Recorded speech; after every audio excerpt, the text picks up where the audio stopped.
السلام علیکم ورحمۃ اللہ وبرکاتہ۔ بسم اللہ الرحمن الرحیم۔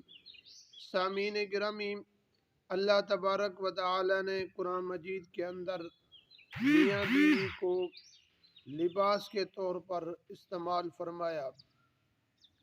اللہ تبارک و تعالی قرآن مجید کے اندر فرماتے ہیں ہن لباس لکم وانتم لباس لہن، عورتیں تمہارا لباس ہیں اور تم عورتوں کا لباس ہو، یعنی میاں اپنی بیوی کا لباس ہے اور بیوی اپنی میاں کا لباس ہے۔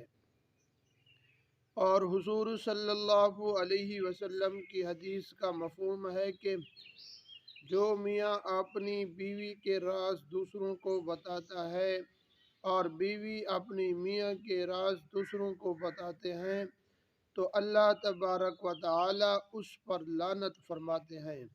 یہ دو حدیثوں میں آیا ہے، اور فرشتے اور دنیا کی سب چیزیں اس پر لعنت بھیجتی ہیں۔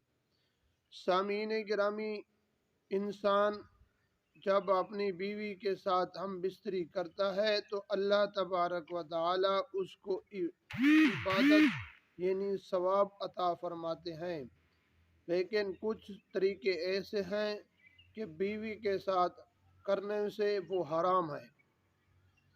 پہلی، جو انسان اور جو خبیث انسان ہوتے ہیں لڑکوں کے ساتھ زنا کرتے ہیں، اس طرح بیوی کے ساتھ کرنے سے بھی یہ حرام ہے۔ دوسرا، اللہ تبارک و تعالی نے قرآن مجید کے اندر بھی فرمایا کہ جب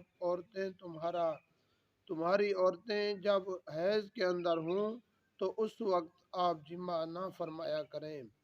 تو یہ بھی اگر عورتیں خون کے اندر ہیں، جس کو عورت کو حیض آ رہا ہے تو اس وقت بھی اگر جماع کیا تو یہ بھی حرام ہے۔ اور تیسرا یہ ہے کہ کچھ مرد اور طریقے سے ہم بستری کرتے ہیں، یہ بھی حرام ہے۔